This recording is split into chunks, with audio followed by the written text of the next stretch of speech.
गुरुर्ब्रह्मा गुरुर्विष्णु गुरुर्देवो महेश्वर गुरु साक्षात परम वंदे तस्मै श्री गुरुवे नमः। बोलो गुरुदेव की जय हो, बृहस्पति देव की जय हो, वैशाख मास की जय हो। वैशाख मास की दूसरी कहानी।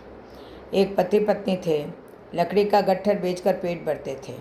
वैशाख का महीना आया, सब लोग वैशाख स्नान करने लगे तो ये औरत भी वैशाख नहाने लगी। पति रोज गट्ठर लाता और पत्नी उसमें से एक लकड़ी निकाल लेती। वैशाख नहाकर आती, आंवला पीपल सींचती। ऐसा करते एक महीना हो गया। पत्नी नहा धोकर एक बचाई हुई लकड़ियों का गट्ठर बनाकर बेचने गई। भगवान का नाम लिया, लकड़ियाँ चंदन की हो गई। राजमहल से होकर गुजरी तो राजा को चंदन की खुशबू आई। राजा ने पूछवाया कि लकड़ियों की कीमत क्या लोगी?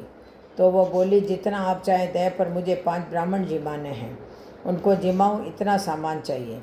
राजा ने नौकरों के साथ 5 ब्राह्मण जिमे, इतना सामान उसके घर भेज दिया। दाल बाटी और चूरमा ब्राह्मणों को जिमाया और दक्षिणा दी, और स्त्री ने ब्राह्मणों का आशीर्वाद लिया। पति का गट्ठर बिका नहीं तो उसको देर हो गई। इधर ब्राह्मणों व भगवान के आशीर्वाद से झोंपड़ी महल में बदल गई। रसोई में 36 पकवान तैयार हो गए। पति गट्ठर बेचकर आया तो उसे झोंपड़ी दिखी नहीं तो वो पड़ोसी से पूछने लगा। पड़ोसन बोली, तुम तो लकड़ियाँ बेचते रहते हो, तुम्हारी पत्नी स्नान ध्यान पूजा पाठ करती है, ब्राह्मण जिमाती है, बाकी तुम जानो। इतने में उसकी पत्नी आ गई। पति से बोली कि ये अपना ही घर है। पति को गुस्सा आया और बोला, तूने चोरी की या डाका डाला जो अचानक इतना धन आ गया? तब वो बोली, मैंने वैशाख स्नान किया, बड़ पीपल सींचा, उसका फल भगवान ने मुझे दिया है। ब्राह्मण जिमाने के लिए रोज़ आपकी लकड़ियों के गट्ठर में से एक लकड़ी निकालती थी। वो लकड़ियाँ भगवान की कृपा से चंदन की हो गई। बेचने गई तो राजा ने गट्ठर मांगा। मैंने राजा से सूखा सामान मांगा, जिससे ब्राह्मण जिमाए व दक्षिणा दी। ब्राह्मणों ने आशीर्वाद दिया, उसका फल भगवान ने हमें दिया। तब पति को तसल्ली आई।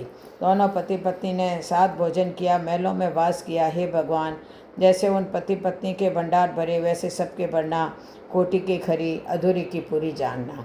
अब विनायक जी की कहानी। एक माँ बेटी थी। वे रोज़ सूरज भगवान, विनायक जी, पथवारी माता, तुलसी, बड़ देवता की पूजा करती थी, फिर भोजन करती थी। ऐसा करते करते बहुत साल बीते।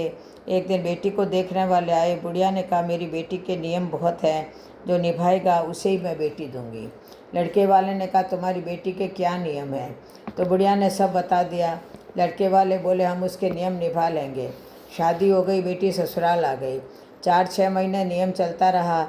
एक दिन उनके घर में झगड़ा हो गया।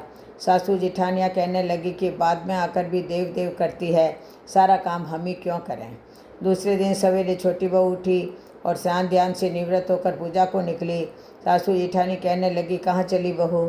कल इतना झगड़ा हुआ, देखा नहीं क्या? घर के काम धंधे में ध्यान दो। बहू ने चौपड़ा रख दिया और महल में जाकर सो गई। भूखी प्यासी 2-3 तक सोती रही।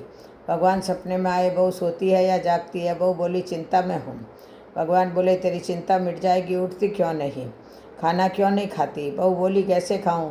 सासू बाहर जाने नहीं देती, पूजा हो नहीं सकती। भगवान बोले, घर में ही देवता है। बहू उठी, कमरा खोला और अलमारी खोली। देखती है कि विनायक जी की खेजड़ी के झाड़ के नीचे बैठे हैं। पथवारी दही दूधों में हिंडोले ले रही है। 7 घोड़े के रथ पर सूरज भगवान चमक रहे हैं। तुलसी माता हरी भरी बैठी है। बड़ देवता, पथवारी, पीपल देवता सारे ही हैं।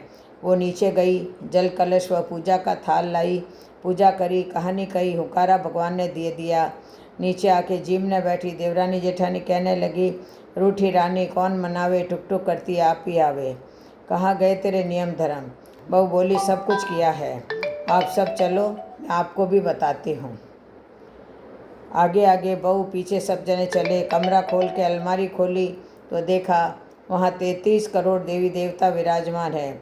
सासू उठकर बहू के पैर पड़ने लगी तो बहू बोली, सासू जी, आप सब देवताओं के पैर पड़ो, मैं आपके पैर छूती हूँ। हे भगवान, बहू को दर्शन दिए, वैसे सबको देना। कहता ने सुनता ने, हुकारा भरता ने सबको देना।